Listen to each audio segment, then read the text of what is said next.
So I'm getting ready to install this little 115 volt 12,000 in my RV, a little travel trailer. There's my backing plate I'm going to use, but I'm going to actually mount it back here to the bumper. I'm going to take that spare tire off and I'm going to mount it right there. So let's go inside and I'll show you where I'm going to mount it. So unfortunately, I'm going to have to sacrifice those two cabinet doors right there in the center. It's the only place in here that I can actually mount the unit. So I'm going to take the doors off and mount that piece of plywood that you saw outside. And I'm going to go through here and in that corner over there, go straight out and then down the wall. Well, the unit's up. Covered my hole, mounted the unit. From this angle, it looks like that door is gonna not open up, but it does. I have just enough room. Same thing with this one over here. Just enough room. Door opens and closes. I'm getting ready to drill my hole outside so I can run the line set in here and the wire and run the drain out. Whole time. So the hole is done. Look at that. I ain't scared. There's a little puck. Ain't much, is it? Some styrofoam and a couple pieces of glue on. Ain't very much at all. But that's it. Looks like a little ice cream sandwich. Anybody hungry? So I'm going to use the Navac battery-powered flaring tool to make my flares. There's the head that goes on it. I can't really do it one-handed, so I'm gonna go ahead and put it on. Make sure I put my nut on. I'm gonna go ahead and put it on, and then I'll show you when it's on. But see that little stopper right there, that little black thing? That actually stops the copper. So. But it just slides on there, stops it, and you lock it down in place and put the flaring tool on. It makes a good flare. Let me get it hooked up and I'll show you. All I gotta do is just push the button.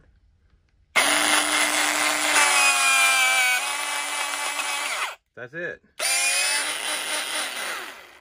There's your flare. See what it did.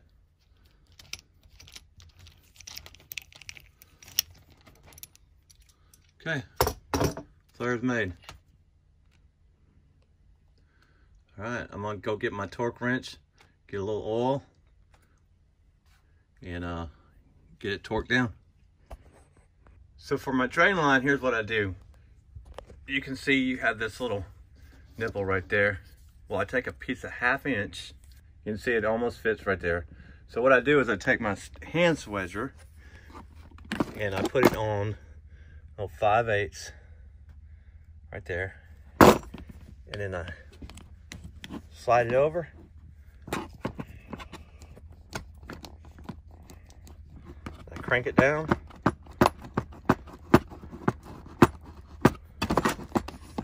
And I swedge the pipe like so.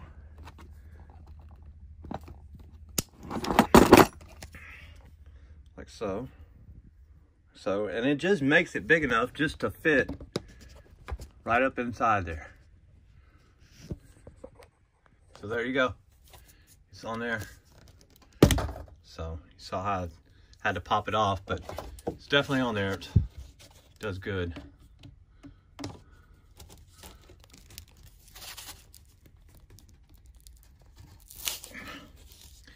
So I just taped that up with electric tape.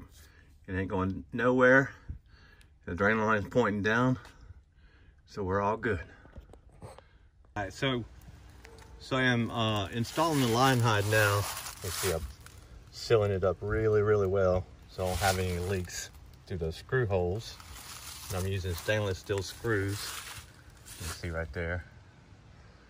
Just goes up. It'll come out, I'll have a hood, and I'll seal it all up. And I'll seal the hole with spray foam.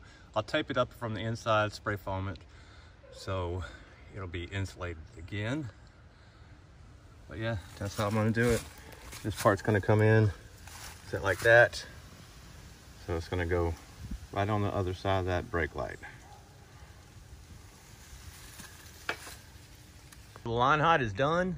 Line sets are actually done. They're stuck inside there. The line height is done. Came down, came around. There's my line sets there, my wire. The drain line, I actually just drilled a hole in the bottom of the 90 there and went straight down. So that way I don't have to go all the way across and take a chance on it clogging up or whatever. So it's just going straight down. So now I'm just going to get the unit strut cut and mount it, and I'll be ready to put the unit on the bumper. It'll look good. Have my little spring bolts in place, and the unit is ready to set in. So I'm getting ready to set the unit in place. Let's see what it looks like. So it's line set connection time. But before I start, I didn't really talk about how I mounted the thing. But what I did is I just got some unit strut, and I got some 4-inch U-bolts, and I bolted it to the bumper. And that's all you got to do to mount it. And I took some spring nuts. I called them spring bolts a while ago, but they're actually spring nuts, and it just keeps the little nut in place. It just locks itself in right there under the unit strut, so you don't have to fumble with it holding the nut up. But it works good. So that's how I mounted it, and it's not going anywhere. So now to get the line set connected so I can get it wired up, we'll be good to go. But I don't know where this tool has been all my life, but if I was still in the field, I would definitely have one. That's it. Badass. Look at that. Comes apart. Let me show you the flare it makes. Unscrew it. Look at that. It's perfect. Perfect every time. This is vacuum pump oil from the NavVac pump.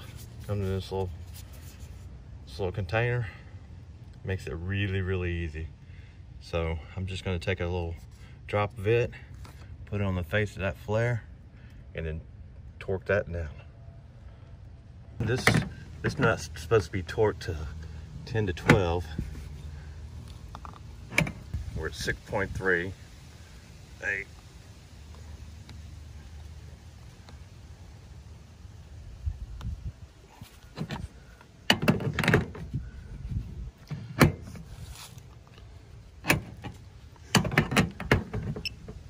All right, so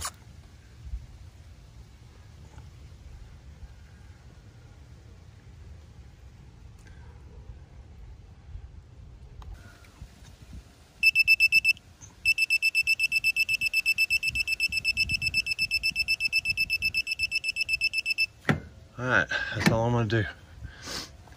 It's actually 10 to 13 is what that one's supposed to be. The bottom one's supposed to be 25 to 30, so it's done. So they're both done. So they're both done now. All I have to do is pull a vacuum and we'll be done.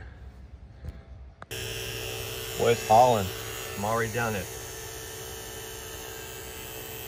660. Well, 6,500 and something. I'm at 1 minute. Not even 1 minute. So I'm below.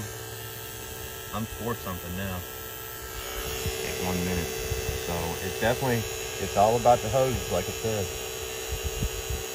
All right, so I'm gonna go ahead and take the micron gauge off, let the pump run, get that little bit of air out here. So.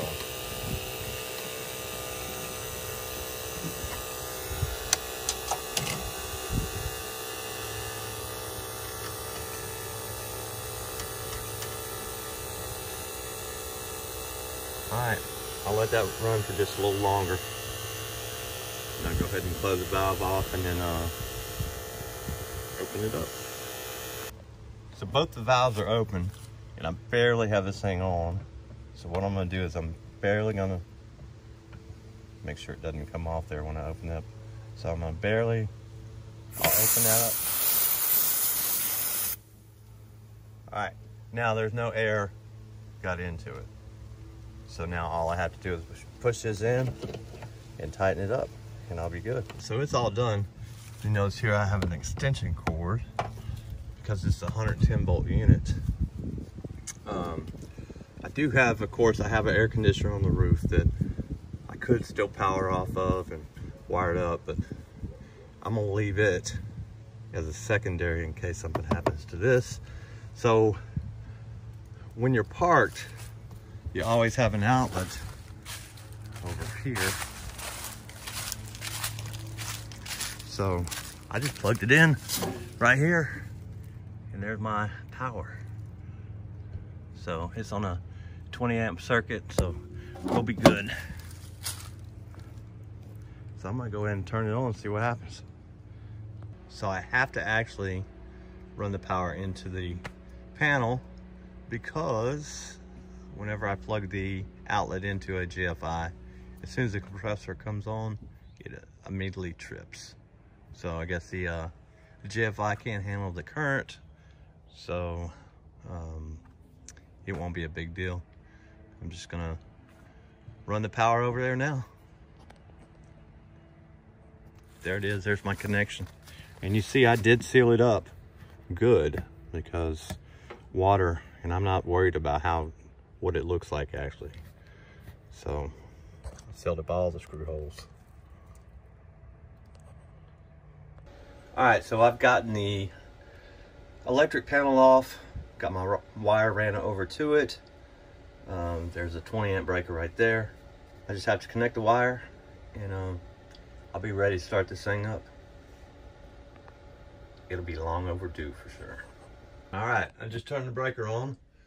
I guess let's go ahead and go outside. It's dark out there, but at least we'll be able to see it start up. So there it is, running like a champ. Kept the place 70 degrees last night. The most comfortable it's been since I've been here. Oh, it just shut down. The electrical going in. Here's the line hide. This is where it comes out. The most comfortable I've been since I've been here was last night. And it's all thanks to that mini split. Did a hell of a job.